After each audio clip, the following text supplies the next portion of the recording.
Hello and welcome to Kicking Tires. My name is Jimmy, And I'm Justin. and today is what day is it? February 24th. We got a few topics today. Maybe not as interesting or exotic as last week, but okay, not interesting. It is quite interesting, but not as exotic as last week. But I think it's Yeah, more everyday vehicles. it's Vehicles that more people relevant. want to, yeah, people like vehicles that people want to buy. Let's oh, I completely locked myself out of my computer. There we go. Let's talk about the first thing, the Lexus IS 500. Let's I dive right guess, into it. yeah. As far as vehicles people want to buy, I don't know if this was where we should have started, but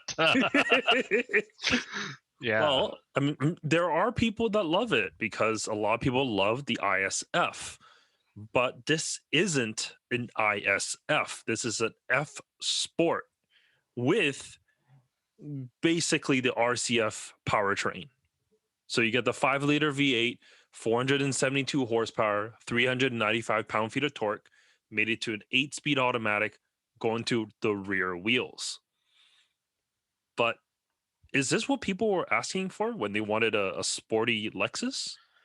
well, we knew that when they developed this updated IS that they really worked a lot on the handling and the chassis dynamics.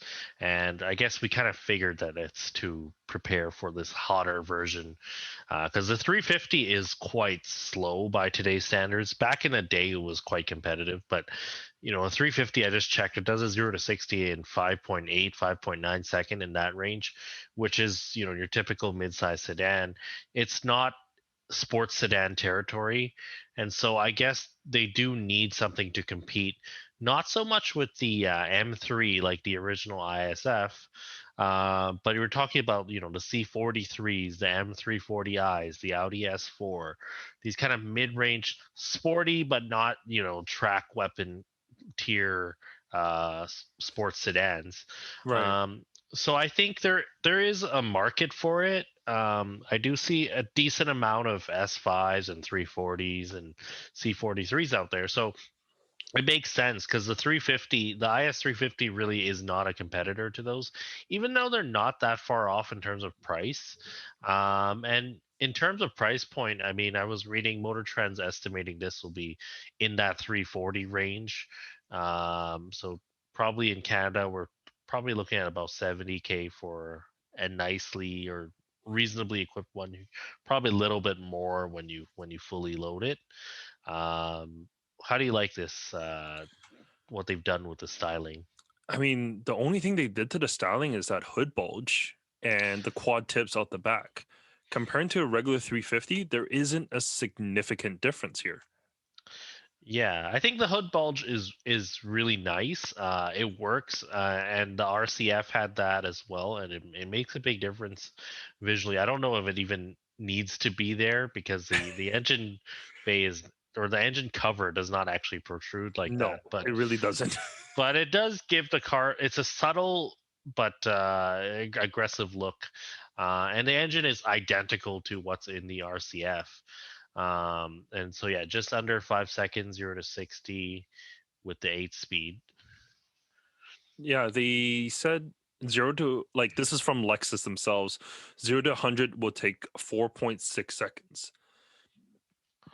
I mean, 4.6 second with the rear wheel drive is not bad. it's not bad, but yeah, like you were saying, the M340 is exactly the same.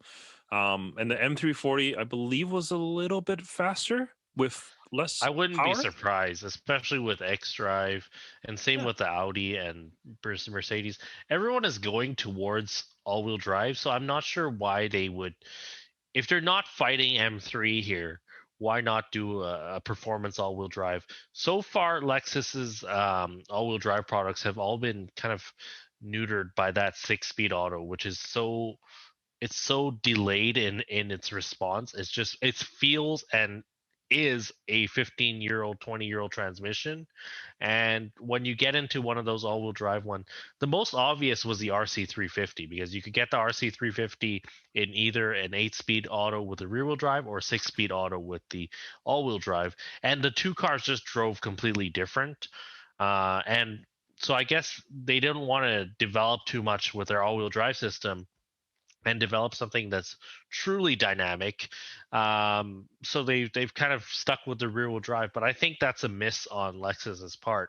I think they do need an all wheel drive product, at least here in Canada, or not just in Canada. When people are chasing, I want a big V8, I want to put down, fast drag times. All wheel drive is kind of a necessity too. Absolutely. I mean, all of its competitors, the C43, the S4, M340, TLX, they're all-wheel drive vehicles. It's just the Lexus that is still a rear-wheel drive model. I mean, there are going to be people that are going to be completely fine with it. There's, plenty of people in the world that doesn't live in climate as cold as ours, where all-wheel drive is a necessity. And being a rear-wheel drive vehicle, it it'll definitely reduce the weight on the front end, thus potentially making it handle a little bit better. But, at what sacrifice, right? Where's the trade-off there? Yeah, I think on a lap time, it may, on ideal conditions, it may make a difference. Let's stick to this picture. They put these 19-inch NK wheels in this kind of high gloss silver finish. I don't think it works on this car. This car's got all blacked out trim. It's quite aggressive with the front end and even the rear diffuser. These wheels look more like something from like an LC or an LS to me. It doesn't feel as sporty as what's on the 350. Right. Yeah, we were talking about this before. The 350 has actual forged BBS wheels. BBS, yeah. Yeah, and they look the part comparing to this, where it doesn't really look the part. But I mean, wheels are, you can get aftermarket wheels very easy for any car. So to me, the wheels that come on a vehicle isn't going to make or break it. I like the overall vehicle, how it looks. I think the new IS looks great, but is it good enough to Yeah, I compete? mean, when it's weird that the 350 gets a forged wheel and these gets NKs, because knowing NK, they don't have a real forge plant. BBS and Volk, these companies, they have legit forged wheels with the right machinery. NK's always been with their CAS or MAT process. Nerding out a little bit, I am an NK BBS. I deal all these wheels, and so I'm sure it's a decently lightweight and good quality wheel, but BBS Forge is another step up in terms of, if we're looking at aftermarket pricing, they don't even compare at the same level. And so it's weird that the 500 gets I don't want to say inferior quality wheel, but It basically is. yeah, and I don't think it looks as good either. I mean, let's ditch the performance aspect, but just aesthetically, it doesn't appeal to me quite as much as the BBS wheels on the 350. I think those were quite impressive for Lexus, because Lexus doesn't really take those kind of risks, but they put on something that almost looks like something off of their Scion lineup back in the day, like an RS series wheel. And they put on a 350, which I thought was really cool. I think the 350, performance wise, they did raise the bar a little bit. This one, we know it's not a ISF replacement, but in reality, it kind of is, right? Because the RCF is meant to compete against the M4. It doesn't really do that.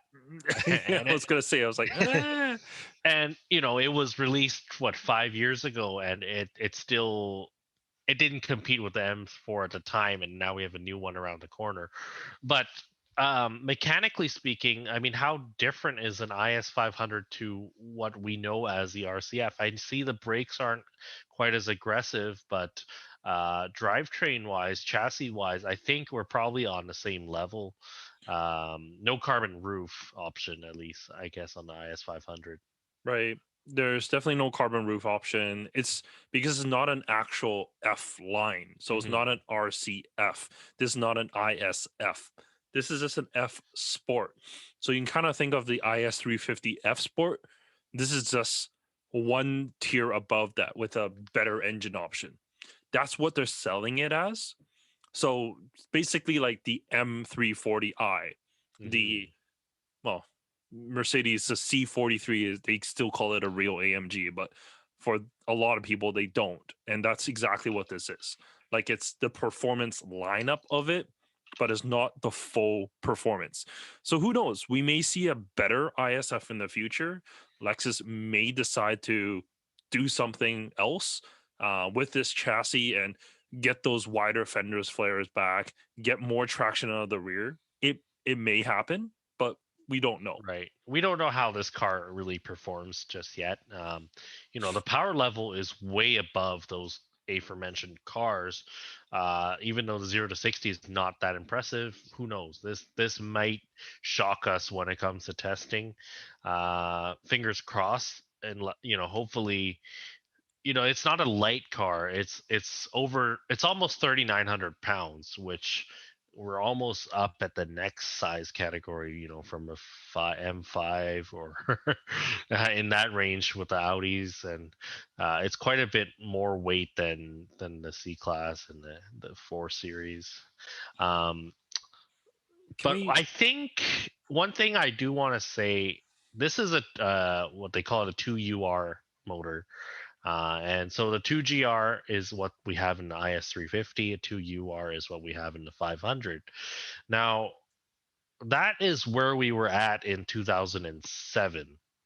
So 14 years down the road, when all your competitors have done, have really pushed their boundaries quite a bit more, Lexus is still sticking to their guns and, you know, I don't want to say tried and true, but it basically is tried and true. It's the same philosophy that a lot of our other Toyota products Toyota, have done. Lexus products, yeah. Yeah, it's Um, it's Forerunner. They've been at this.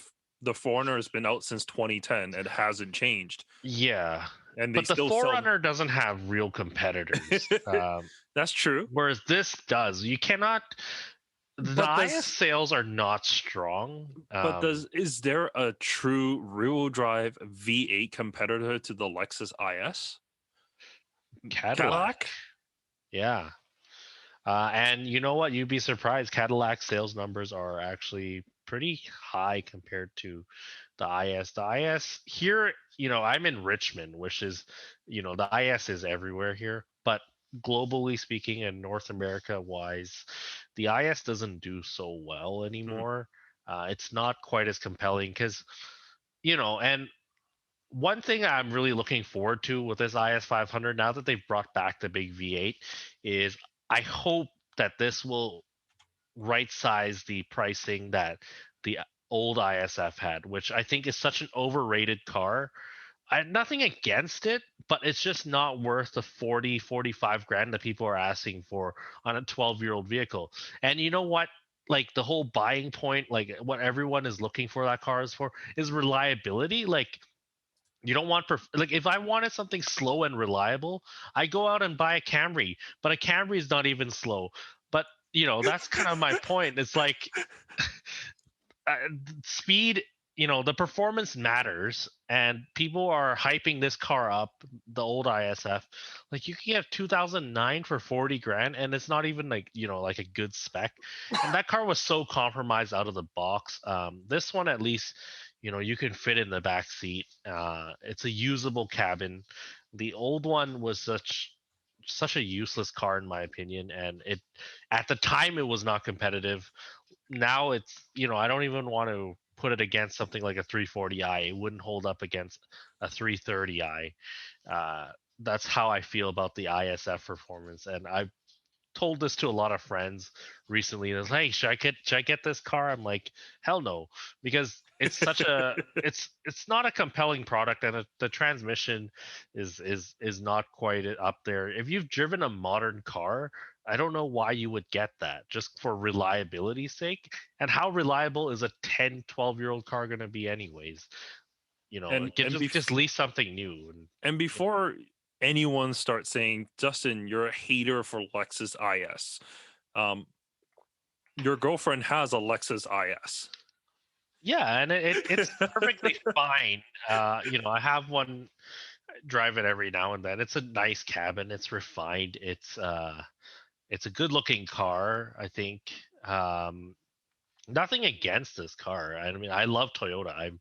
I've pretty much exclusively driven Toyota as my daily driver for the last 6 7 years, and it's I know that they're not innovating in terms of powertrain, but we can't continue to kind of like cover our eyes and just not realize what's out there. Mhm. I think a lot of people are of the mentality, oh, European cars are unreliable, blah blah. 90% of people are leasing these cars anyways. Like, who cares? Yeah, you're leasing it for a short term, 3 years, 4 years. Uh, Yeah, When the warranty runs out, you're giving it back. Does it really matter at that point? yeah. I think that's kind of what more the car ownership experience should be like. If you lease it, and honestly, if you're buying an $80,000 car, don't expect it to be cheap to maintain. That is, don't be fooled by the badge just because it says Lexus on the front and just because the engine is 15 years old.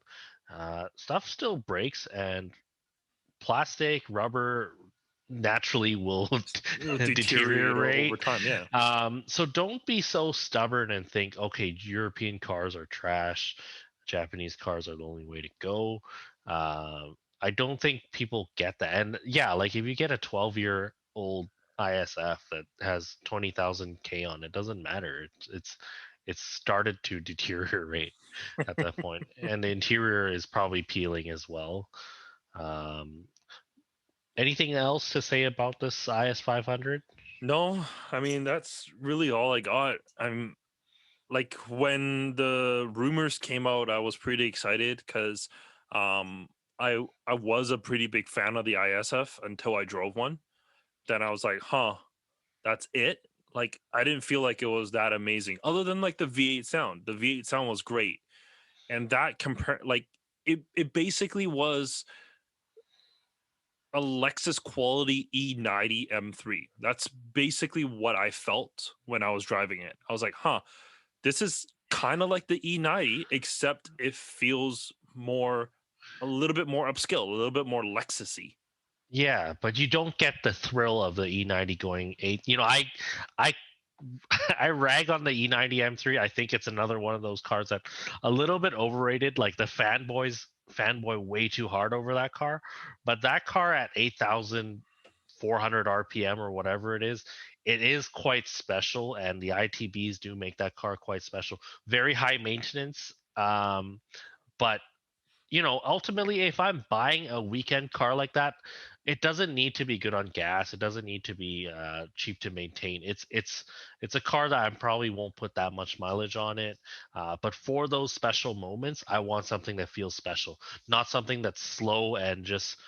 It's still terrible on gas. I mean, an ISF is terrible on gas. Oh Like no, they said it's up to 9.8 liters per 100 kilometers on the highway on the now. highway, on the highway cycle, was Um, not that impressive. to compare, I drove an Infiniti QX80, the big SUV, Mm, body on frame, and that has a V8 as well. And I average a little over 10. I was like almost 11. I think it's 10.6 or something liters 100 kilometers, and that's what I achieved on the highway. Which means that this is yeah. basically the same. Any 911 will do that. I'm pretty sure the Huracan will do that because it does a cylinder deactivation thing if you don't put it in sport mode. So, I mean, we have supercars doing that kind of level fuel economy with way more power. But I think the V8 at this price point is really cool. Um, Well, it's if not it comes quite out at that as price point, it has to. I don't think they can. They have to be cheaper than the RCF, do you which know is how not much they're that charging expensive. for a Forerunner?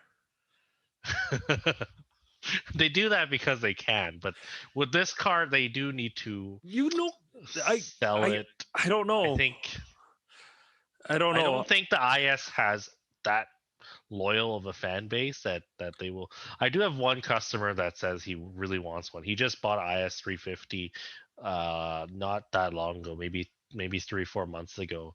Not the current facelifted version, but the older one, and he's very intrigued by this. He's saying those things like, "Oh, it's gonna be so reliable." I'm like, "You change cars, you buy 3 cars a year. Like, why do you care about reliability? Like, you're not keeping this that long." Well, Yeah.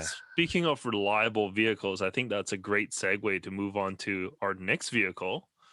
Um, 2 weeks ago, we did a all Nissan special, or basically Hmm. an all Nissan special, and talked about potentially the new Qashqai or Rogue Sport. This is the European unveiling. It's not officially launching as this in North America as yet, but we can basically assume it's going to be the same because Yeah. the Qashqais has always been very similar worldwide. So it basically should be the same. Let me scroll down to the photos so I can start looking at it. But it's a very pretty car. Yeah, I mean it's what we've seen with the Rogue, but it looks even better, just sportier with these proportions. Yeah. The lines are a little bit more dramatic with the Qashqai. I think it will be a success. The outgoing one was really good, in my opinion. I think you got really upscale, upmarket features that you didn't get in. Let's be honest, the CHR or the HRV are very bare bones cars, and the Qashqai just had a more upscale feeling to it, in my Yeah. opinion. And I think there's a little bit of like the Renault in here, Yeah, yeah, just the how it headlight is looks. amazing, and Yeah. they have a Um, lot of lines going on. it definitely does. So the vehicle itself in the European market has been huge. They sold over 3 million of these in the European market alone. I know the Qashqai isn't as popular here in North America, because here in North America, we like bigger vehicles. So the Rogue is more popular than the Qashqai or Rogue Sport in the US, but I still think it's a very, very good contender for a lot of these like family type vehicles that are upcoming. It's slightly bigger than before. The interior is very similar to the brand new Rogue, which is excellent. And I don't think we're going to get the same powertrain options as they get in, overseas, but they have Mhm. a very unique engine, the E Power. Yeah, it's kind of what we've seen with the RAV4, kind of, but this is coming from Nissan. So, explain a little bit about how this e-power system works. Yeah, so the e-power, instead of the engine driving the wheels itself, it basically drives the generator, which generates power to the electric batteries and, of course, the motors itself. Um, so it's very different. I mean, if you're a fan of Top Gear, this may be very similar to what you heard in the Hammerhead Eye Eagle thrust.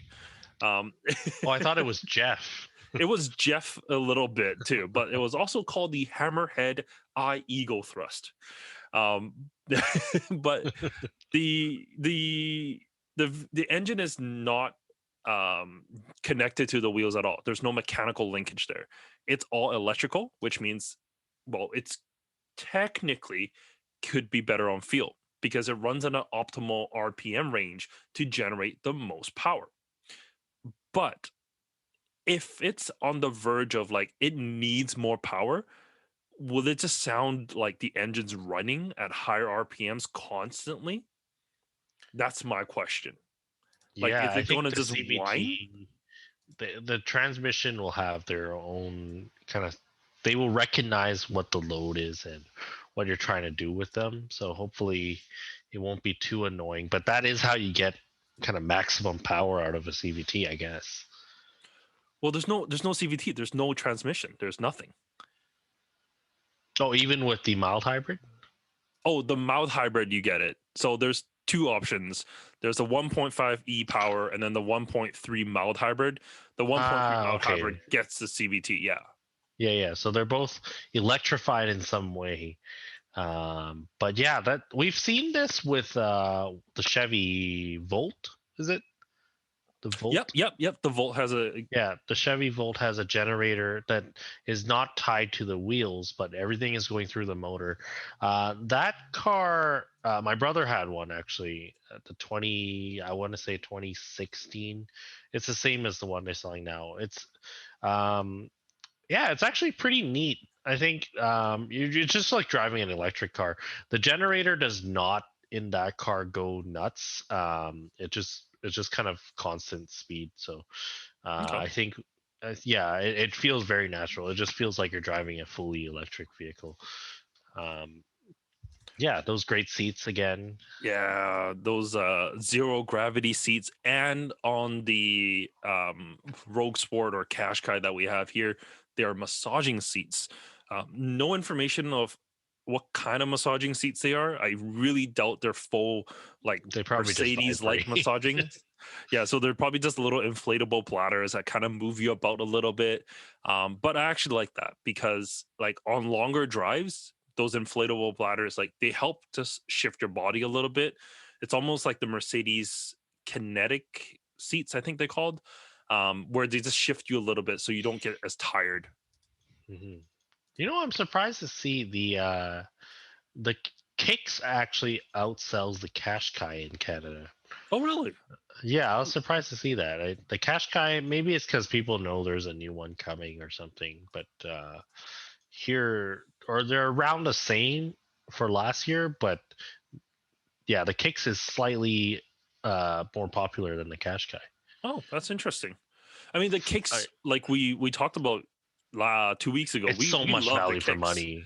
Yeah, Yeah, I think the kicks for what you're paying is really good.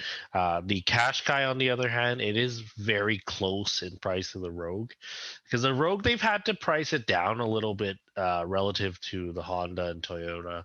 So I think that's probably why the Rogue is a good value. And then next to the Qashqai, which the Qashqai they don't have to price it as competitively because the CHR is not that. yeah. There's really no real I don't know good why competitors for anyone them. buys them, but I keep seeing them. It's so frustrating. I don't know. I'm like, why would you buy that? And you know what the worst part is? They have hubcaps on them. I'm like, you spent like almost 30 grand on a car with hubcaps. Like, what year is this? I mean, there's tons of people that's buying Teslas with hubcaps. So, Oh, well, yeah, that's a little bit. They don't have steel wheels underneath. oh, okay. Yeah, yeah, But I think I said this before. Nissan is really the company to look out for in hmm 2021 and 2022.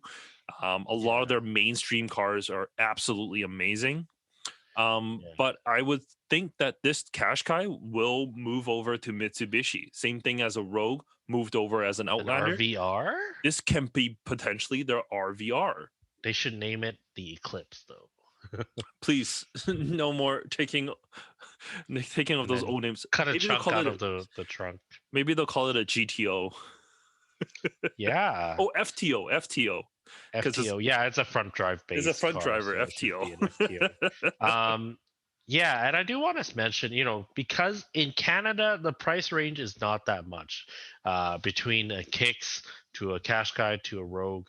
Um, I do know a family that bought all three because the dad didn't want the wife to feel like his daughter had the same car as, and then the son is a little bit below that, and so he wanted to kind of keep everyone on the different level. But even he was like, yeah, I'm paying roughly the same for the Qashqai and the Rogue. But the thing is, in Europe or in parts of Asia, this is more important because with the heavy taxation, that kind of magnifies the price gaps between segments. In Canada, we're talking about, you know, less than $100 a month difference. That then it's kind of like, well, what's the big deal? But globally speaking, this is an important car and it is a good segment. I think the mid-size, well, they're not even called mid-size. Here they're small SUVs, but It depends on who you ask and which yeah. like journalist you talk to, because like some people consider the Rogue as like large SUV now. Yeah, and so like those have gotten pretty big that I can see, now that the Rogue has grown even more, um, I think there is room for this, but I think for you and me, I think we prefer the Rogue size. Yeah, You're not paying I too much more. yeah, as a family man, the Rogue makes a little bit more sense with the slightly larger back seats, or at least just the length of the wheelbase that will help get occupants to the rear seats a little bit more. That Hmm. makes more sense to me. But I can definitely see like a family of three. The Qashqai Yeah, is more than sufficient, and you don't need to step up to the Rogue. And because it's a yeah, little bit smaller, it's potentially easier to park, and yeah. it may be cheaper to insure, cheaper for gas, etc. Well, and this is available with all-wheel drive. I think that is something that we need to mention too, that you're not getting on some of the lower tier, small subcompact SUVs. You're not Like getting an like all-wheel the drive kicks, option. exactly. Yeah, The Kicks or the Hyundai venue. Venue. Yeah, Yeah, and this size SUV, not even for a family, but for a young professional, this is kind of what you want to get into. A lot of safety tech in there. If you legend. have to drive your parents or grandparents, I picked up a friend. My friend is in the hospital, and I drove his mom last week, and she's like, he has a G37, and his mom is like, oh, this is nice. When she got into my Rav4, she's like, oh, I like these cars, like they're so tall and like whatever. And I think like that is something, people find it is kind of more comfortable to get in and out of, She loading got into groceries. your lifted RAV4 and said it was comfortable. I guess relative to the G37 with its long doors and the seat that you basically have to squat to get into, All right. that's kind of where, above 50, it kind of matters. Yeah. It's easier to tiptoe a little bit than to. I actually have to tiptoe to get into my RAV4, but she liked the view and everything. And I think these cars make a lot of sense. I think there's no reason to be stuck with a sedan these days. It's just, No, the sedan is definitely dying. And yeah, I mean, I with think for a good SU reason. with SUVs this good looking, this much practicality with minimal like downfalls, I don't see a Yeah. reason to discourage SUVs anymore. Like back then with body on frame SUVs that really don't drive well and are like just super isolated. Well, yeah, I don't want to drive that. But with vehicles like this, it basically is just a Sentra. Yeah, well, and look at the rear overhang from that left picture there. That's a lot less overhang than you would get even from a Sentra. And Mhm. so that will make it easier to park. It's just a little bit more convenient to live with. Speaking of my RAV4, it's a little bit shorter than the IS. It works nicer in my really small parking spot. For me, it's a way more interior volume for less exterior volume. I think that's a win-win. Yeah, just good packaging overall. Yeah, a taller vehicle is always going to do that. It's just like a house versus a condo. Within a city block, you can have this many people living, and it's the same idea. Just build upwards, but Good you know, analogy, yes. yeah. But I love the way this looks. The 20s are really cool. I don't know why this thing has 20s, but it You does look cool. you need 20s on it. Yeah, I'm worried about what that will do to the ride, but Well, the lower end trims, I think they come in the base of probably 17. 17s. Yeah. So you're gonna get better ride on the base models. But even with 20s on the um I Does the had Rogue even get 20s? I don't know. The Rogue had 19s, but the Qashqai I had before had 19s with thinner sidewalls, and Yeah. the ride wasn't horrible. Like it was a little choppy because there was just a little bit more feedback from the tire itself, but the suspension did soak up a lot. Hmm. Yeah, I mean, the car is designed for it, so Oh, absolutely. ultimately, yeah. Going from one SUV to another, Honda. Yeah. HRV. The- hmm. Well, I'll let you start because you know my opinion on this style. Okay, so let me go to the images here first. There's only 9 pictures. This is not Honda Canada or Honda North America. This is Honda in the European region. So it may not be the HRV that we're getting. The current HRV is a little bit older, but I think it's a very good vehicle. Like, It's well it's packaged. yeah, it's a taller Honda Fit, and it's perfect for anyone to get in and out of. It's comfortable. The magic seats in the back just stow right into the ground, so you can have everything into the vehicle itself. It's a good car.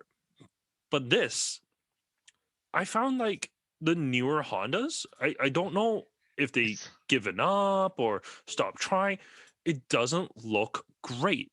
The current HRV, I mean, it has a little bit more pizzazz to it. When I'm looking at especially that sport model, I like the way it looks. But this this doesn't have any styling to it. Yeah, It's and so it's just bland like and boring. the HRV is supposed to compete with that Qashqai, and I want to mention the HRV in Canada starts at $27,000. The Qashqai starts at 22, basically. Well, no, 24 with an automatic, but it's lower in price and it's a way more practical package in my opinion. Um, Especially compared to this. Like, what is this? I think I think if they retain the magic seats in this, I think the rear seats themselves will probably be a little bit more practical than the Qashqai. But overall, as a package, I think the Qashqai would be better. Yeah, it's a more practical car, but we do need to mention that this is being released as a EHEV, and so whatever that entails. Um, so So it's not, yeah, yeah, so let's scroll up here. It is an EHEV, which means there are two electric motors inside the vehicle itself. But that's really all they say. Like within the entire press release, they don't talk about mhm. power levels or anything like that. But it's available with a powerful and responsive two motor EHEV, a powertrain as standard as the first time. Yeah. So I mean, we have a few. What Honda's hybrid right now is the Insight, I guess. So I guess Inside in the Accord, yeah. yeah, Accord. So I think this would be that type of system. It's not the plug-in like the Clarity, but it would be nice because that's one of the things, right? We're talking about sedans and hatchbacks, and now everyone's going to the SUV. Having that little bit extra height gives you the room to add batteries to it, because people are like, well, what's the point of a lifted Volkswagen Golf when you have all the practicality in a Golf? But because you're a little bit taller, you have a little bit more room for the batteries. So hybrid, that is a selling point for this car. I won't deny. Um, Yeah, this interior is a little bit Mazda. it kind of looks Mazda-ish. The current gen like CX-3 kind of looks like that, with the infotainment display in the center, and the climate control knobs are very similar as well. I don't mind that because I love Mazda's interiors. I think they all look great. This looks a little bit more premium, a little bit more. I was gonna say basic, but it's not basic. It's just it's simpler. I Yeah, think anyone can kind of just jump into this and just use it, which is nice. yeah, it's But kind of minimalist, yeah, so very the Japanese in that sense. but one thing we have to note is the HRV in the US anyways will be taking over the Honda Fit. The Honda Fit is discontinued for the 2021 model year. In Canada, it's not 100% like verified, but if you go to Honda's website, Honda Canada's website, you cannot get a 2021 Honda Fit. It's only 2020. So I would think it's probably the same. We're no longer getting the Yeah, Fit, and it's going HRV. there's not too much point to do the Fit, and it was kind of the same with the It uh, Versa yeah. hatchback, and well, even the Versa sedan. Like, why would you pick that over a Kicks or a If Qashqai? you really want a trunk, Yeah, and I don't know. I think styling wise, okay. So my what I told Jimmy was that the front end looks like a 2017 Tucson, uh, and then like even the grill and the headlight shape and just the proportions are very Tucson. And then the rear is the Mazda rotary. What is that thing? oh the MX30. MX30, I think it's MX30, called. yeah, MX30. And it's got that sharp crease in the back, just from the 3/4 view. Um, I think it looks okay, but it just Honda in their press releases said this looks like other Honda models. It doesn't really look like other Honda models I, to me. there's the only thing that looks like other Honda models is the front upper grille. So right above the hood, like Mm, right on the edge of the hood and the upper grille, it looks like the regular Hondas, like the Accord, the Civic, because yeah, it's kind of squared off there. But yeah. that's it. There's nothing else that looks like an other Honda to me. I mean, if you Yeah. even look at like the Odyssey, that's brand new, released for 2021. There's nothing styling points that's the same. I think, yeah, this you could have slapped a Kia badge or just a different badge on it, and I wouldn't have guessed Honda. Yeah. Could you slap a okay, so here's the thing. Cover up the entire car other than like if you're looking at it from the side, cover up everything other than the taillights and rear window. Kind of Porsche Cayenne?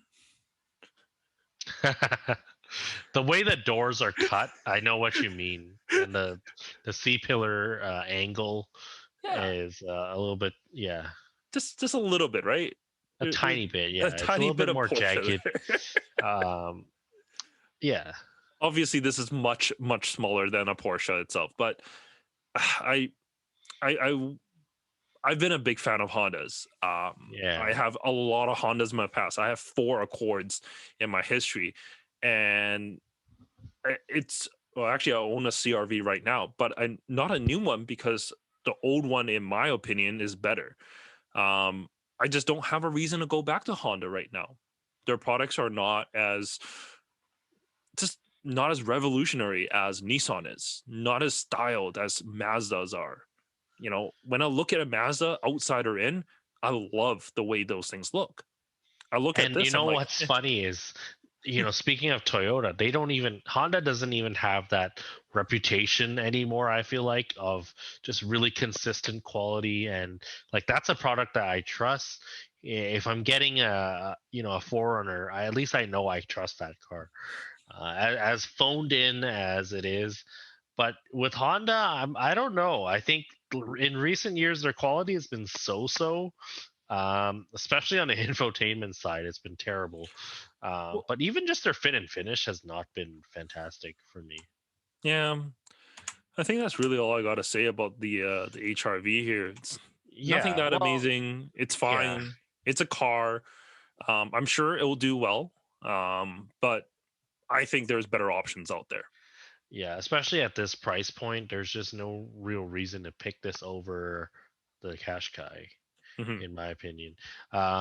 Speaking of the Odyssey, I think that's another car that Honda's kind of given up on. In terms of the minivan segment, but the minivan segment is not dead. Let's segue into that a little bit. Okay. Well, Skip ahead we'll one skip ahead tab. a little bit. We'll go back to that. But is this a minivan? Well, What are we calling this? no, Kia really doesn't want you to call it a minivan.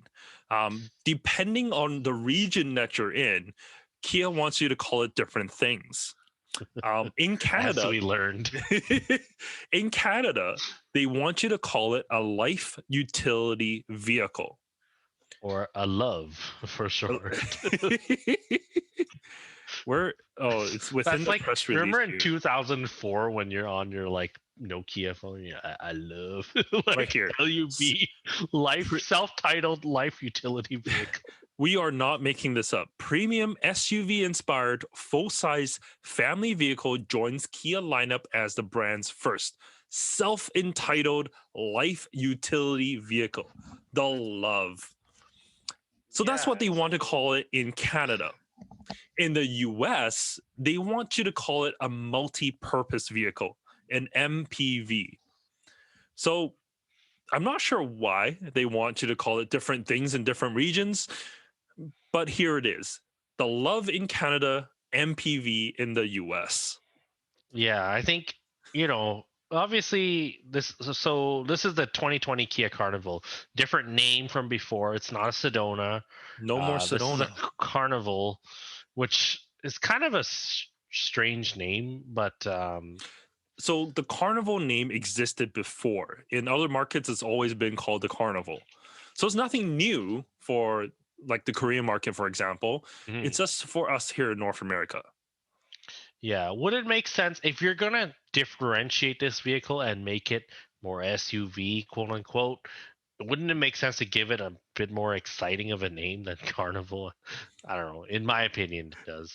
Yeah, Um, the naming structure itself isn't great, but I think what Kia is trying to do is to brand all the cars the same across the world, so that way it's just easier for them. mhm. It But does look pretty neat. I think, um, where the Sienna has gone all curvy, this has gone really butch and it's got hard edges everywhere. I think from the rear, it's undeniably a minivan, and obviously sliding rear doors. Um, what it's huge. Yeah, it is a big van. If we take a look at the side profile, I mean, there is a little bit of hint of like the Tahoe in there because of the Yeah. C pillar. The D pillar kind of, but the C pillar definitely reminds me of the Tahoe, and that's really what they incorporated to make it look kind of SUV ish. But something that see here is the sliding door, the rail of where that sliding mechanism goes. It's not like hidden underneath that third window like a Window lot frame. of Yeah. other minivans are. It's still down below. It's kind of weird. It's quite the crease. I don't know if that stuff builds up there over time. And you know what? This is not it's a 203-inch long car. So it's not that's a Sienna is actually a little bit longer. I just looked it up, and Mm. so it's just the way it's styled, it does look massive.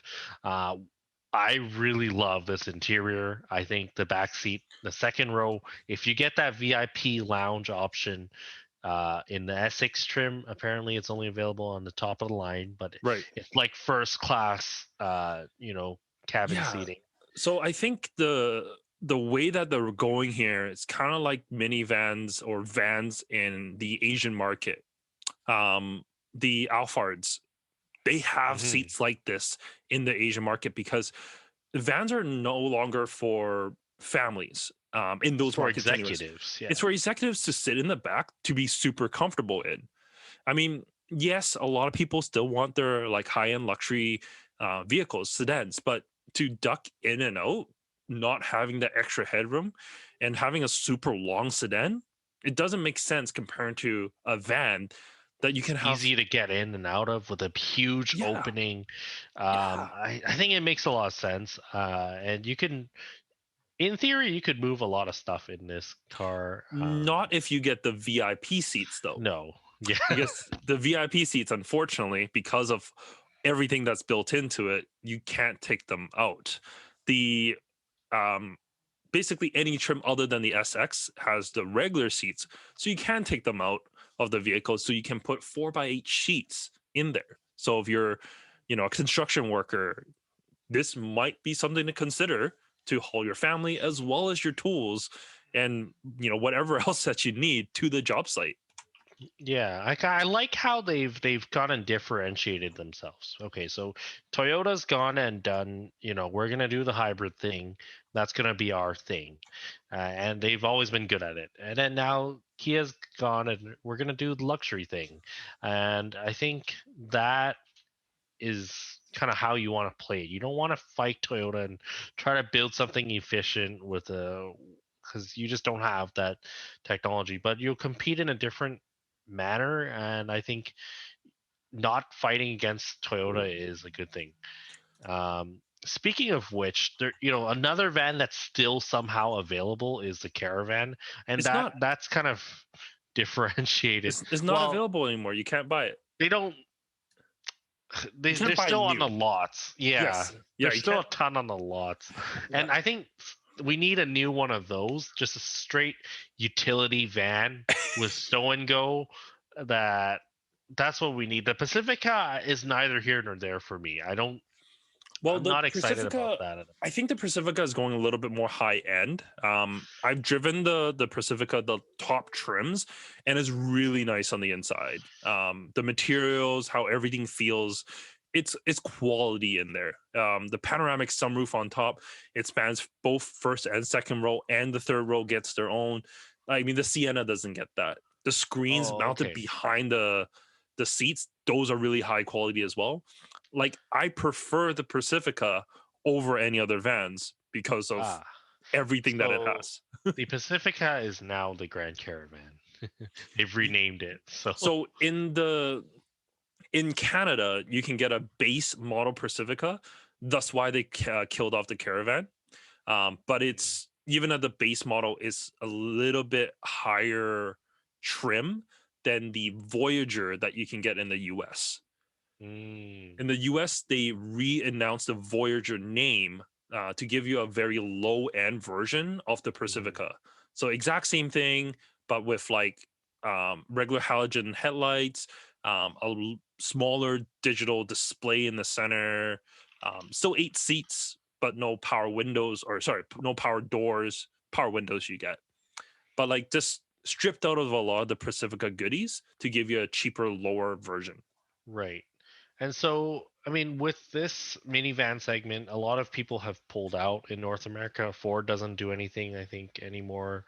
Yeah, Nissan, we mentioned, I the mean Quest is gone. the Ford, you kind of have the Transit Connect, which some people consider as a minivan, but it's really a work truck with seats. Yeah, it's a different type of van. Yeah. That's yeah. And then who else is gone now with minivans? Uh, Um, well, I mean, Nissan killed off the Quest a long time ago, um, but that's really, Mazda doesn't do an MPV anymore, but yeah, they killed their you know, MPV a long time ago. they were kind of the pioneers of this SUV minivan thing Yeah, with because their MPV. the first MPV was Um, 4-wheel drive. yeah, well, yeah, in mid kind of halfway they decided let's do an all sport four-wheel drive version, lift it, put air suspension in the back, and give it body cladding to give it that aggressive look. They haven't done that with the Kia Carnival. I guess they're leaving that to their SUVs, but they it sounded like in their press release they wanted to make this look more rugged, but it really Yeah, but doesn't. it also doesn't have all-wheel drive, where the Pacifica as well as the Sienna comes in all-wheel drive. So Mm, like, they want to style it like an SUV, but it doesn't have any of the SUV kind of qualities that people are looking for. A fair lot enough. of people want all-wheel drive these days, and I think they're, without all-wheel drive as an option, they're kind of shooting themselves in the foot here. That is absolutely a deal breaker, I think, for a lot of people. This is a family vehicle. You want to keep your family safe, having that extra traction. You don't want to get stuck somewhere. All-wheel drive makes a lot of sense. Um, they know how to make an all-wheel drive system. So, Yeah, I mean, just put the Stinger drivetrain in there. Perfect. yeah. Well, they do one of the better all-wheel drives, I think, at least from an off-road perspective. Surprisingly, Kia and Hyundai. Um, but yeah, this is. I like the VIP lounge. My big takeaway is that they've gone and done something different. They don't want to compete directly against, at least in North America, against the competitors, and so kind of makes sense. But we'll see how this does. I like it, and the Sedona was quite outdated. Um, it's one of I mentioned this on a previous episode that it just feels so much older than the rest of the lineup, and so having this and this looks production ready. This 2022, but we're probably going to see this We're gonna see it this later, year. really soon, I think. Yeah, we're definitely gonna see it Um, this year. yeah, Well, moving from Kia to Hyundai as they are parent companies, they announced their brand new lineup of electric vehicles. Well, just the one of them, but there's going to be a full lineup. The Ioniq 5. yeah, and Hyundai's been kind of a quiet but really strong player in the EV game. They're not can't look over them, I think, because the Ioniq, the current one, is quite competitive. The what do they have? They have the Kona electric. That's really quite appealing, I think, if you're looking for that size of vehicle Mhm. and just a very affordable electric car. And now we have the Ioniq 5. And now it looks smaller than it is, but where are we in terms of size with this thing? Yeah. So when I was first looking at these pictures, I was like, oh, that's cool. It's like a GTI. It's like a compact hatchback. And then I looked at the press release to look at the sizing to realize it's enormous. Well, not enormous, but it's the same size as basically a Tesla Model Y. It's a lot bigger than it actually looks. The wheelbase Yeah, is actually longer than that of the Y. So it could have more interior space as well. That, of course, isn't finalized as yet. We don't know. But this is basically a CUV. It's not a hatchback. yeah, it's a tall, big vehicle. Lots of room, and obviously, electric car, you need to kind of keep room for the battery, so it has to be big. But yeah, when I saw it at first, I was thinking, oh, okay, this is the Bolt EUV. This is their answer. Yeah. And no, it's quite a bit bigger than that. Um, in What's terms kind of of range, we've got two battery options, so and we there's have going to be yeah. one for North America. Hmm. They're only going to bring the long range here. The standard range are not going to release in North America, from what I understand. I see. With the long range, we have two-wheel drive and all-wheel drive, or will we only get the all-wheel Yeah, we drive should here? get both drivetrains. So yeah, we should get both. Yeah, and so with the long range and the slightly bigger battery for North America, we can probably expect it to be just under 500 kilometers, which is really solid, I think, for Yeah, 2022 standards, at least. and power levels wise is pretty good. 300 horsepower roughly, 446 pound-feet of torque. I mean, it's not like Tesla Model S Plaid Plus kind of thing, but it's sufficient. 0 Yeah, to 100, it's around 5 seconds, a little bit over 5 seconds. So it's quick enough for a lot of yeah, vehicle. slots in between an IS 350 and an IS 500 in terms of 0 to 60 times. Um, but yeah, this is an important car, I think, for Hyundai, and it will get them noticed. I think it's got the styling. It looks really premium and European, dare I say it. I don't know if that's offensive to anyone, but I think it looks high end, and it has an Audi, window frame design. Mhm. But as you mentioned, it has that kind of kink on the side that's kind of become a Hyundai trademark these Yeah, the days. the the Zorro.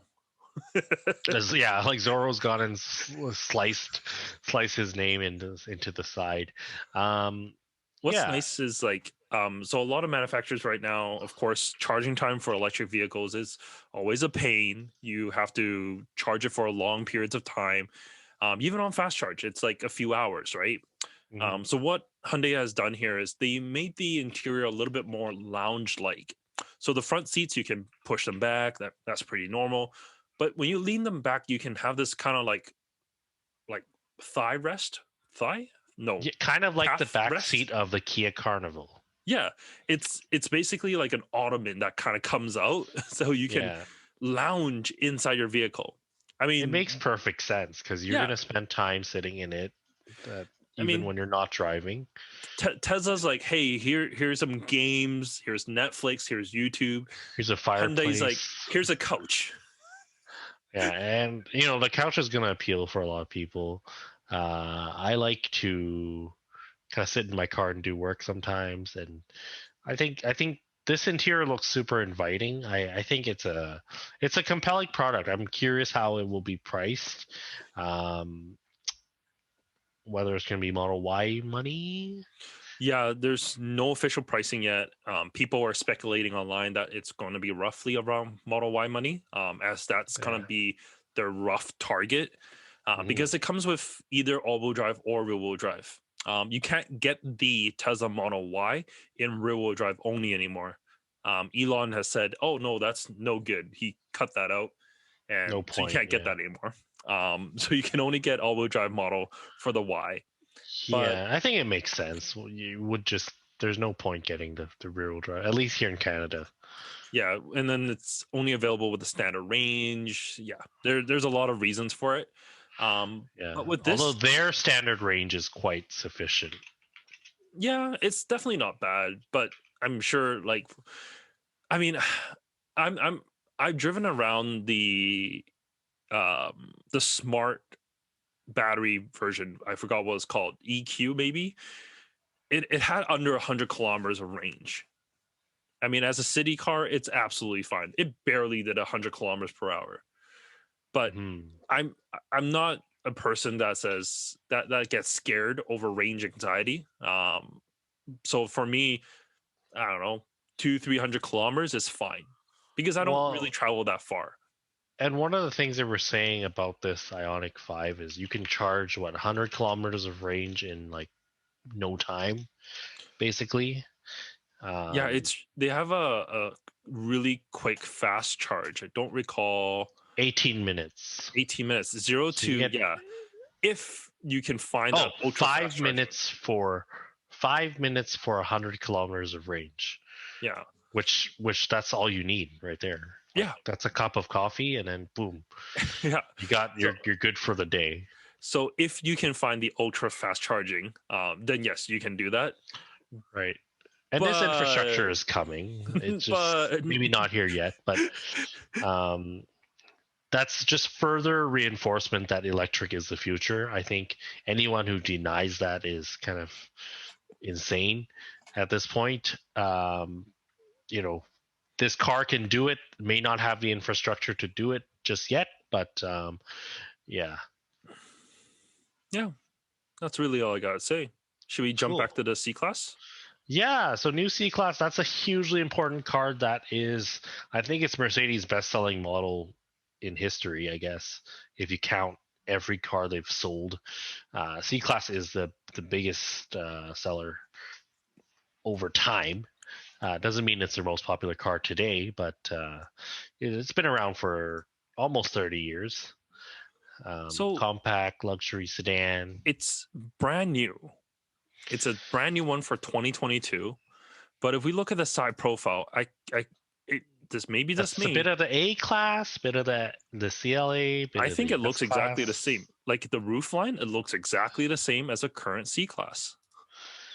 Yeah, and Mercedes been guilty of this for a while. They've just been stretching, and I remember when I looked at I made a blog post about this like probably 5 years ago, and the E class and the C class were indistinguishable to me from their online calculator because proportionally they're even identical. So it's literally when you resize a picture to 400 pixels or whatever, it looks identical.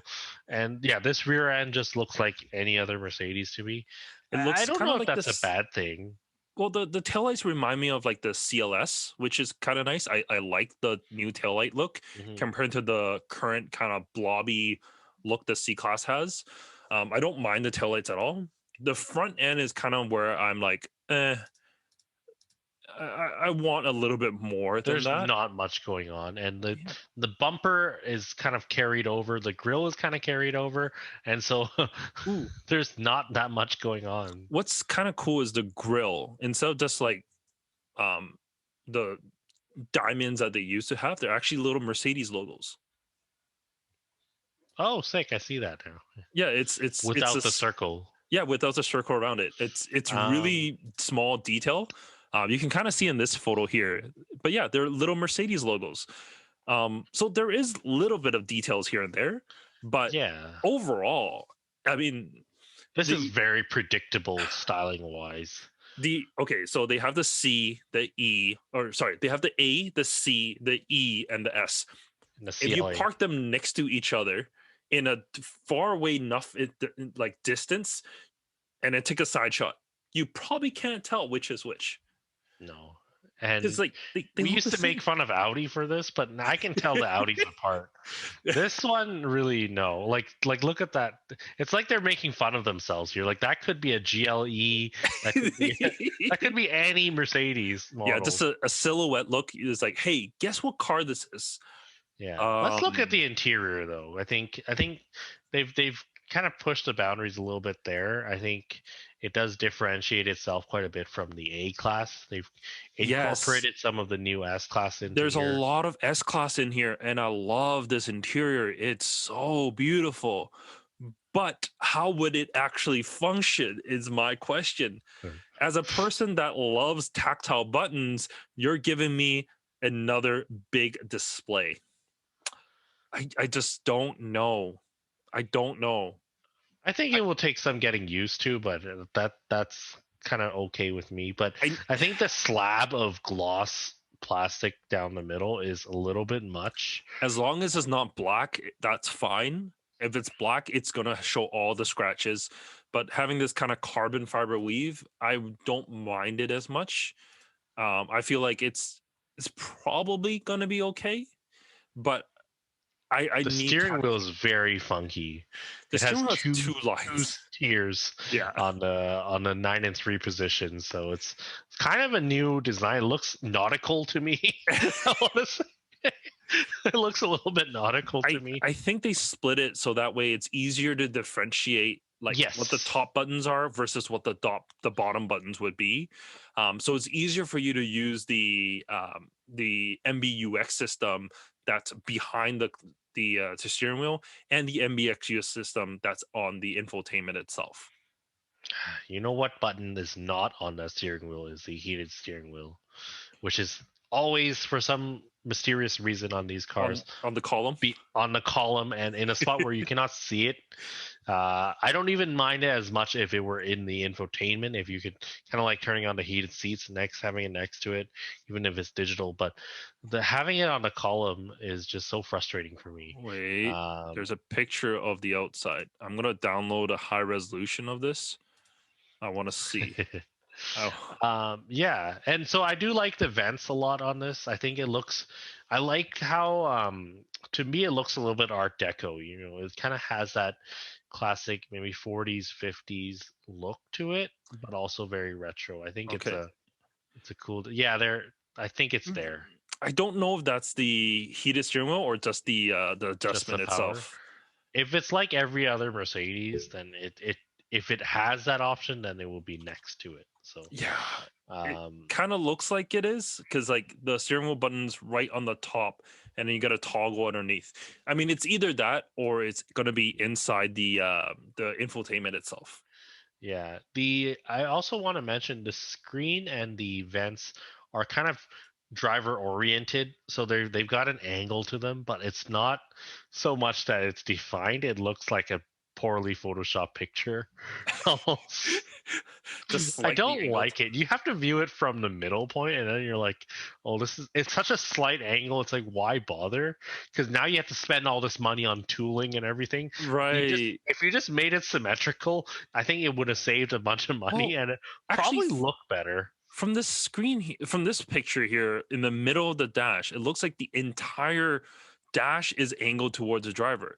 Because if we look at it, Yeah, it's not just a screen. I mean, the vents, the as you vents mentioned, right behind but it. Yeah. everything that the vent is mounted on, the entire dash looks like it's canted towards the driver itself. hmm Hmm. Yeah, I don't know how I feel about this interior. You know, when the W205, which is the current C class, came out in what 2015, we were all raving about that interior, and it took maybe a year or a year and a half when everyone kind of got sick of it, and they're like, okay, this is not special. But because the W204 was such a garbage interior, that the 205 was a big step up. It just felt 205 like, is ooh, decent. Yeah, the 204, that one they really gave up on. Hard plastics everywhere, jagged lines everywhere. It doesn't look great, doesn't feel great. It's poorly put together. 205 was a bit nicer. I think this, which is now the 206, does look. It's special. Like they've definitely gone and you know done something that stands out a bit. It's not doesn't feel like your A class CLA as much, but I kind of prefer those interiors in it. I want to say those are a little really? bit more conventional. I Ah, really like the GLA and just like the way everything is laid out is kind of more logical to me. Um, and I like the high dash feeling. I don't really care for the sloping and I angled design. I'm I don't mind the GLA interior, but I feel like because it is an A class, just some of the quality of the materials a little bit lower down. It's just not Okay, up to well, you the have to judge it by, it's a lower segment, but I mean, in terms of just design, design wise is great. I mean, because looking at it, typically, yeah, if you have the same design language moving up a tier, then you just improve all the materials, improve the fit and finish as you go up the model tier. So the C class, in theory, should be uh, a bit more premium feeling. But I don't know. I don't know how I feel about this fake carbon, and you know, I guess the other interesting news with this W206 is supposedly this range is going to be all four cylinders.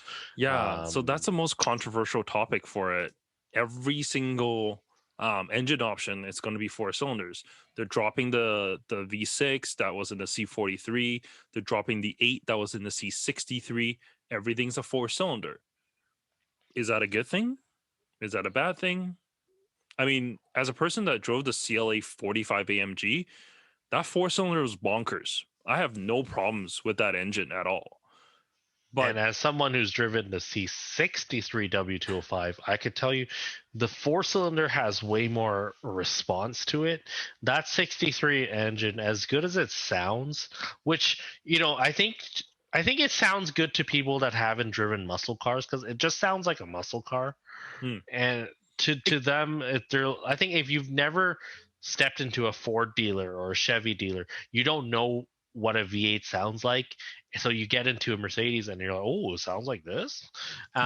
But in reality, it just sounds like any other V8. I don't think it's anything special. It's not like a Ferrari or the old V8 Vantage kind of V8 sound. Not the yeah, new one, which it is actually.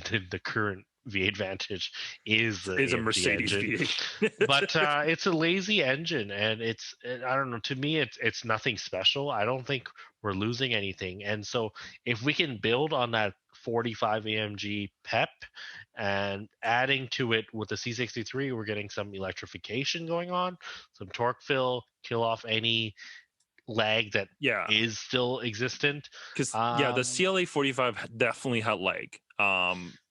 Like when you put the pedal down, there's even that in the lower elastic gear, feeling. yeah, it's Yeah, just like you have to wait just that.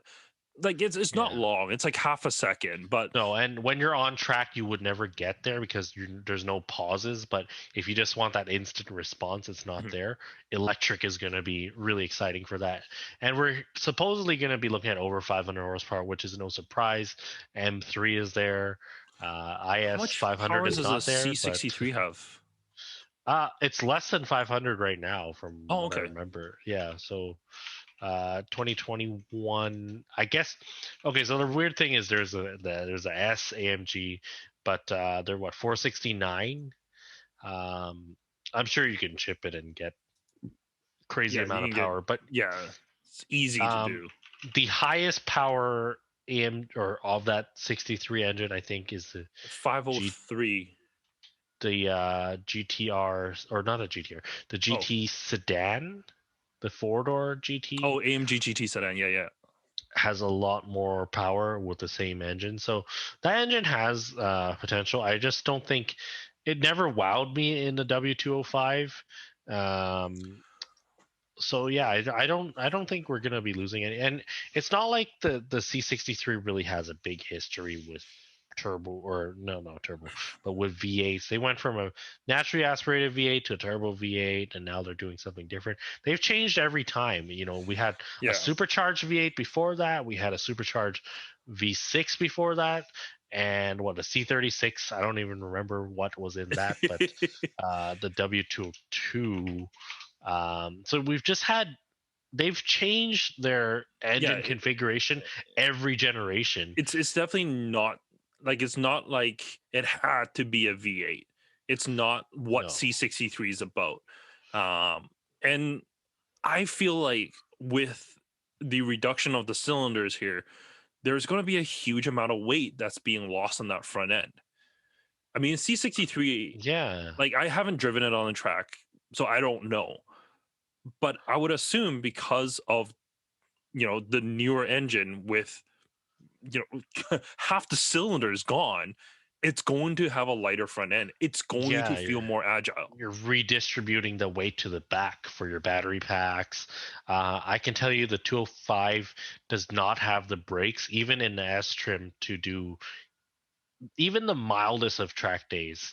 I would say the C63 is not cut out for the current one. And that's pretty typical for a big heavy sedan, but you can get into it. We were talking about this car not too long ago. Any of the Cadillac V models, you Mhm. can take that off the showroom floor onto a track without bleeding your brakes or changing brake pads and all that stuff.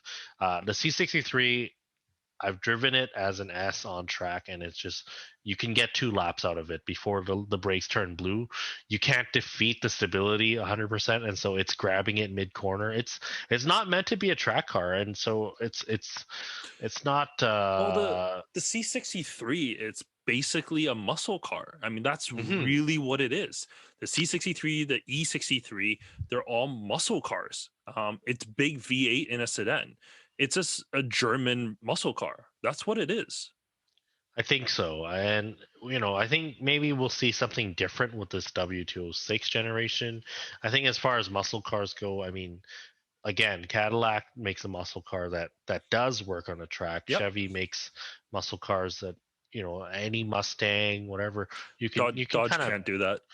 Dodge. Yeah, they're running on old Mercedes architecture, so one can only assume.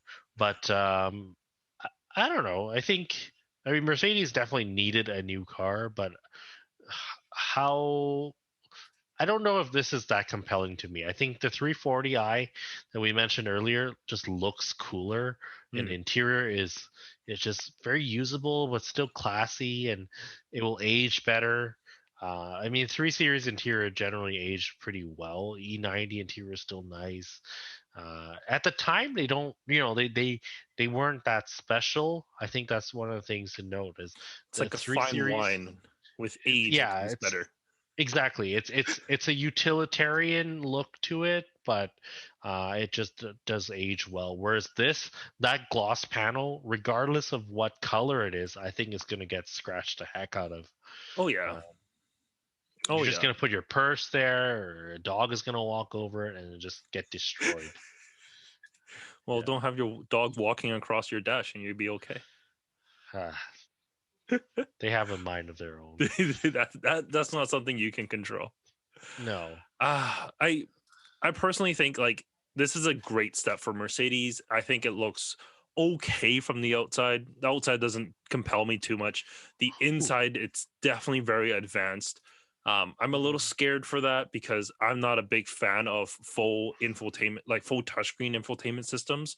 I don't like it. I don't like the current MBUX system because of how much you can do within. I don't think it's safe to use while driving, and I don't think this is Yeah. going to be any better. So, Let's pull up a picture of the estate while we're at it. Just oh, give it. Yeah, there is oh, actually going to be a new wagon variant. I don't know if we're going to get it in Canada, um, but yeah, we can find that.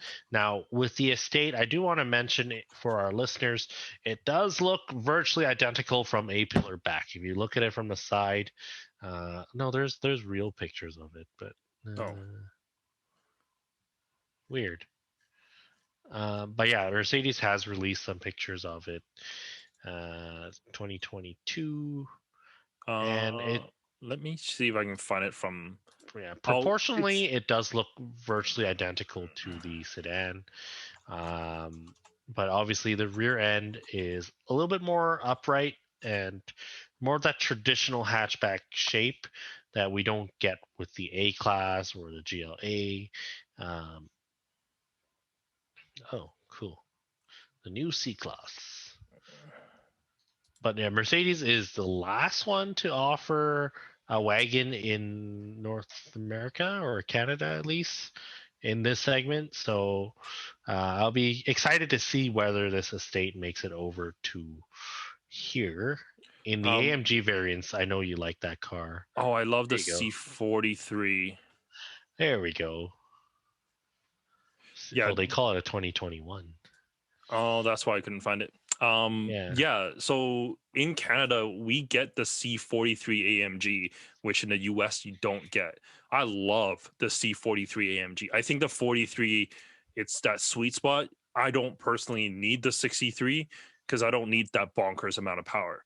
The 43, it has all-wheel drive, it makes good power. The inline six, V6? V6. The V6, yeah, it's smooth. It sounds great. It makes the blurps. It like on downshift. It's everything I need it to be in a vehicle. Yeah, and I think it looks pretty good as a wagon. It doesn't look kind of like half-assed, and it does look cohesive as a wagon. Yeah, yeah, it definitely Yeah. looks the same as what it It is looks right the now. same, yeah. A-pillar back, it looks very, very similar. I'm looking at them side by side right now. It looks like more of a facelift than anything.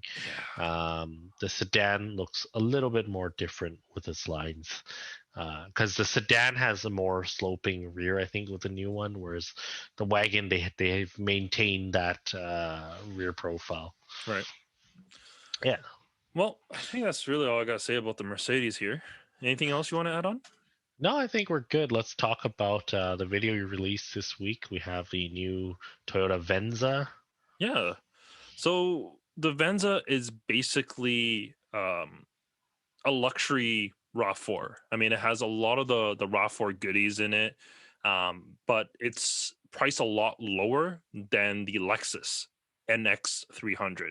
It's actually, I think it was like $15,000 less or $10,000 less than the equivalent Lexus. Oh, if you're talking equivalent, it's probably more like 20,000 because yeah, the NX hybrid gets quite expensive.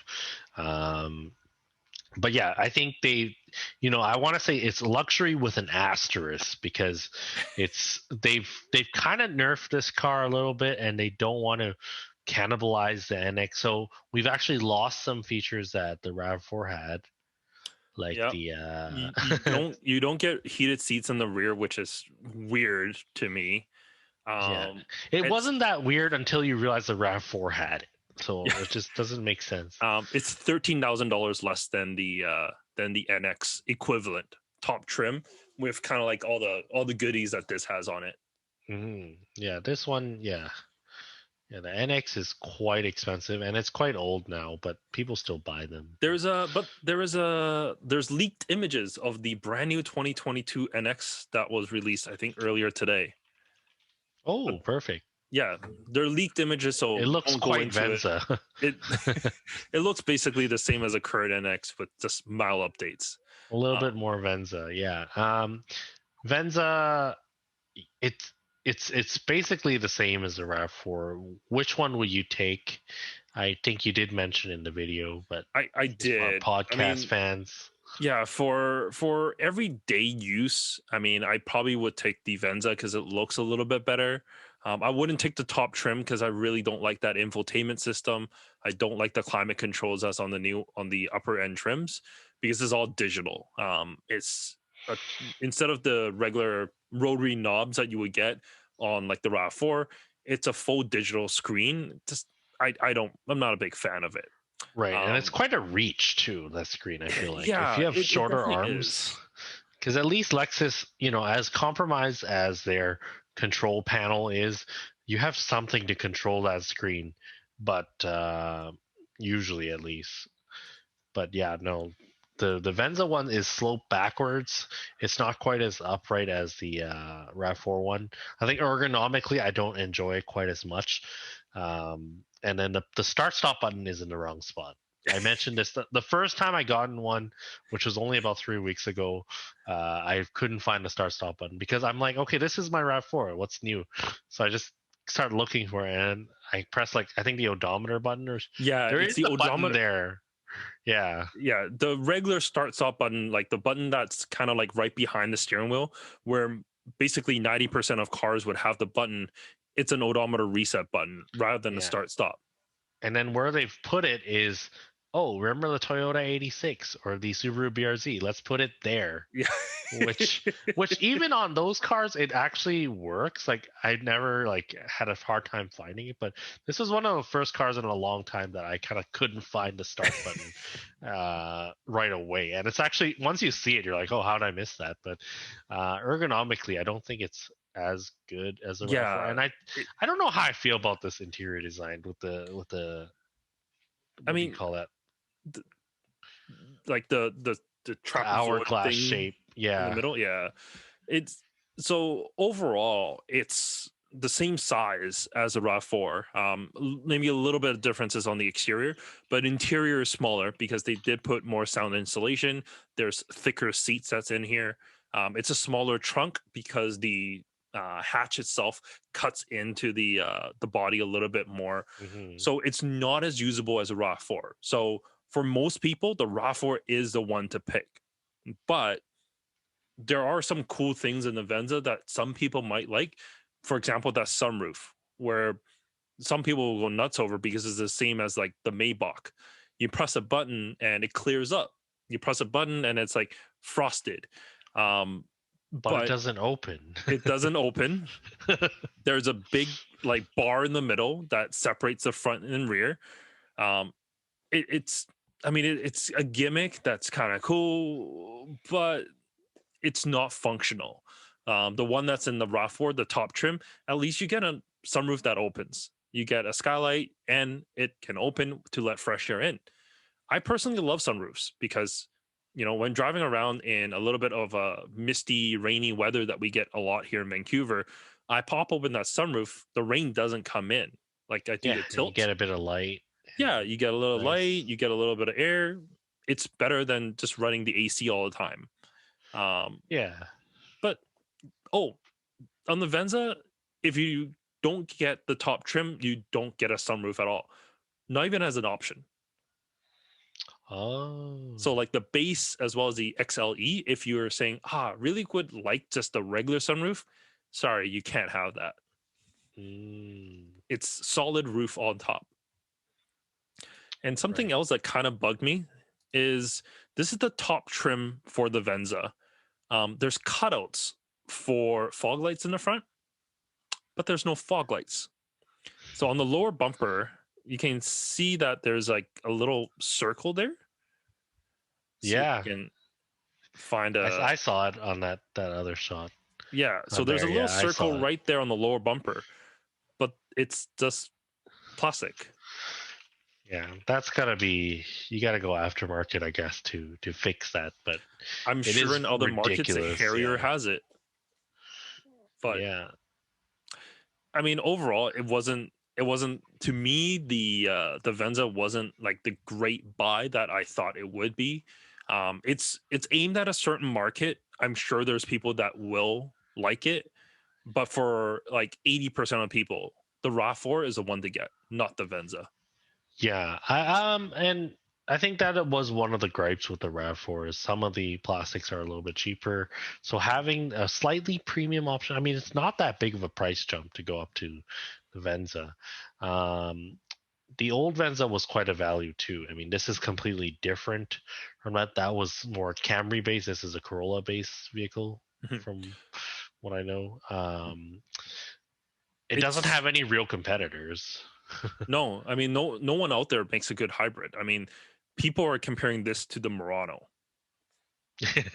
But Murano's different in terms of size too, right? It's a way bigger It's a bigger vehicle. vehicle with a bigger engine and a much Yeah. bigger interior. The Murano was comparable to the old Venza. And Yeah, I don't know, and they were kind of the most direct competitors, but even the Murano doesn't really have any real competitors anymore, in this size at least. Honda But Passport, yeah, I guess so. It Ford is kind Edge. of mid-size. You forgot about the Ford Edge. Ford Edge, yeah. Most Jeep people forget about the Ford Grand Edge, but that's Cherokee. Grand Cherokee's quite a bit more expensive, I think. So, yeah. And the new one's coming right out, and it's going to be a 7 passenger. So ooh. But yeah, the Venza, I don't know. For me, the styling doesn't quite do it for me. It's very Japanese, but I um, don't know. it's $4,000 more. I was looking it up. Oh, okay. Apples to apples, $4,000, which isn't a big jump, but you're getting a little bit more. It does look more premium, that's for sure. And there are too many Rav4s on the road, I would say. As a RAV4 owner. As a Rav4 owner, and knowing that it's number one selling non-truck here, I'm not surprised. But you do see them everywhere. So I guess it does make sense to kind of differentiate yourself a bit. I think with the infotainment, that's something we can kind of get used to. Even with the bigger screen, no volume knob though. No Yeah. volume knob. There is a volume knob if you get the XLE trim, and To me, the XLE doesn't make any sense because at that point you're getting like cloth seats and. oh no, you're getting Softex. You're getting Oh, Softex. okay. So you get the volume knob. You get the same infotainment as the RAV4 in Right. the second tier trim, XSE. Yeah. the XLE trim. Yeah. Yeah. Or XL It's XSE and a limited. limited trim, Yeah. because it's the bigger Yeah. Or 8-inch. XSE with the tech package, Yeah. kind of trim. But yeah, Venza. Uh, but you know what? The Highlander does not start at that much more. But I guess they're different. They're a different, completely different vehicle. Yeah, I mean, if you're spending this much, might as well get the Oh, Highlander. where is the Venza made? By the way, I'm not sure if you mentioned or I took a didn't note look of into it. that. I think it's Japan, isn't it? Because it's Venza made.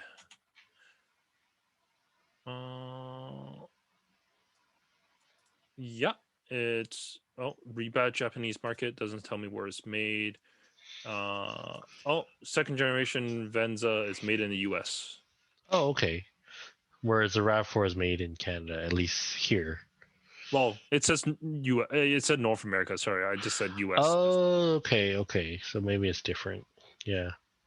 Yeah. No, I do like it. Like from the rear, it is such a Lexus, and uh, you know, they're not even hiding that it's a Lexus at this point. Okay, so there's a LE model. Okay, that's the one that I think you need to skip is a LE model. Yeah, you don't want to go Because in the base. yeah, because it's like, why are you getting a cheap model of a luxury version of the RAV4 Yeah. that costs more than the luxury trim of the Yeah, RAV4? you're better If off that makes spending that any sense. 4,000 on the On a the limited, RAV4 itself to get a yeah, higher end trim. Yeah, absolutely. yeah. So okay, yeah, I got it mixed up because I assumed they didn't go as low as LE, so I thought the XLE was the base model. No. But yeah. So yeah, that's the Venza. Yeah, that's Do really you have it. any other videos this week? No, just this for this week. It was a single vehicle week. Nice. Well, yeah, that's about it. Anything else you want to add on?